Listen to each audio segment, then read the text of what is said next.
इमरान मसूद खौफजदा है, डरे हुए हैं और पता नहीं क्यों डरे हुए हैं, और हमसे इतना खौफ क्यों है कि सपनों में भी हम ही आ रहे हैं उनको। तो इस बात का जवाब तो वही बेहतर दे सकते हैं।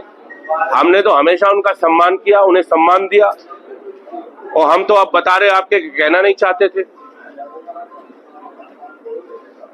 कि जिस वक्त इनका चुनाव चल रहा था, हमारी सगी भाभी का की डेथ हो गई थी, इंतकाल हो गया, उनका जनाजा पड़ा था और हम इनका प्रचार कर रहे थे। जब उसके इतना कुछ करने के बाद भी कोई व्यक्ति इस तरह की भाषा बोलता है और अपमानित करता है तो बहुत तकलीफ पहुंचती है। सहारनपुर में 2 लोग बता रहे हैं, कौन से 2 लोग? अरे जनता जानती है, क्यों हमसे नाम लेवाते हैं?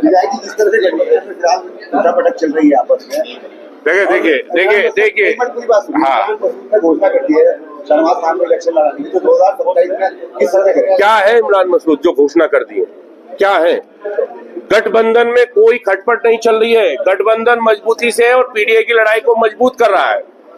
कुछ लोग, आपने मेरी बात नहीं सुनी, राहुल गांधी जी ने स्वयं ये कहा है कि कुछ लोग कांग्रेस के अंदर हैं और काम बीजेपी का कर रहे हैं, तो समझ लो इतनी बात। तो क्या आप मानते हैं कि इमरान मसूद बीजेपी के लिए बिल्कुल कर रहे हैं? और कैसे कहेंगे? कह रहे हैं ना, हम बिल्कुल स्पष्ट कह रहे हैं, काम कर रहे हैं। और किसके लिए कर रहे हैं? जिस पार्टी ने, जिस गठबंधन ने उनको सम्मान दिया। अच्छा, 2 लोग हैं, आप बात समझिए हमारी, आप सब लोग पढ़े लिखे लोग हैं, इतनी बात को समझिए कि जिस गठबंधन ने और जिस उनकी पार्टी ने उनको टिकट दिया, जनता ने उनको सम्मान दिया, क्या उसी के खिलाफ हो जाना चाहिए?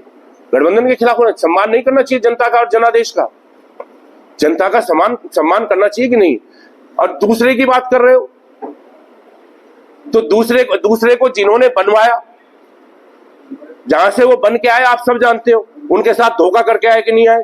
पार्टी को धोखा दिया, उनको धोखा दिया, तो ऐसे लोगों पे जनता भरोसा कर लेगी? वो अपनी छटपटाहट और अपने आप को वो चाहते, वो जमीन से नीचे की बात कभी क्या, मुझे एक कोई काम बता दीजिए उनका। चलिए पिछले 1 साल में कोई एक काम बता दीजिए। कभी यहाँ की बात करेंगे, कभी उस प्रदेश की करेंगे, कभी वहां जाके फोटो खिंचा लेंगे, कभी वहां खड़े हो जाएंगे, मैं राष्ट्रीय नेता हूं, मैं मुसलमानों का रहबर हूं। इसके अलावा कुछ है? रहबर ऐसे बनते हैं? रहबर ऐसे बनते हैं क्या? किसी भी कम्युनिटी को, कोई भी कम्युनिटी हो, कोई समाज हो, कोई धर्म हो, जहां नेतृत्व जाहिल होगा उसको बर्बादी से कोई बचा नहीं सकता, और बर्बादी का कारण यही है। हम यही कह रहे हैं। बहुत अच्छा सवाल किया तुमने। अगर इतने बड़े नेता हैं और टिकटों का कर रहे हैं तो इतनी पार्टी क्यों बदलनी पड़ी? जिस कांग्रेस में आज है, असलम खान साहब को हराने के लिए क्या खूनी पंजा नहीं बताया था उसको? किसको छोड़ा? और रशीद मसूद साहब, चलिए वो बहुत बड़े लीडर थे, हम उनका एहतराम करते हैं, उनके साथ क्या व्यवहार किया हम नहीं जाना चाहते। अगर हमसे पंगा लेंगे तो हम नंगा भी कर देंगे। हाँ, हमसे अगर पंगा लेंगे, हम सम्मान करते हैं, उन्हें फिर कहना चाहते हैं कि आप एक सांसद है, उसके पद की गरिमा को बना करके रखिए, अपने व्यवहार को शालीन करिए, ठीक है ना? हमारा कोई ये नहीं। आप अगर चुनौती दोगे, गलत भाषा का इस्तेमाल करोगे तो समझ लेना, अभी तो हमने बहुत सभ्य तरीके से की। अगर आप असभ्य होंगे तो बिल्कुल हम कह रहे हैं, जिस भाषा में आप बोलोगे फिर हमारी मजबूरी, हम कभी पहल नहीं करेंगे, और ना हमने की। आप पहल करोगे, हम अंत करेंगे। तो घोषणा कर दिया है गठबंधन प्रत्याशी होगा, फिर उसी बात को दोहरा रहे हो। वो क्यों जब वो इतने बड़े नेता है तो बार बार पार्टी क्यों बदलते हैं? यानी जिस पार्टी की हवा होती है, वोट इनके पास नहीं है, जिस पार्टी की हवा होती है उसी के साथ चले जाते हैं, जिसकी तरफ जनता का झुकाव होता है उसकी तरफ चले जाते हैं, कहते हैं मैंने था। ये कौन सी बात होगी?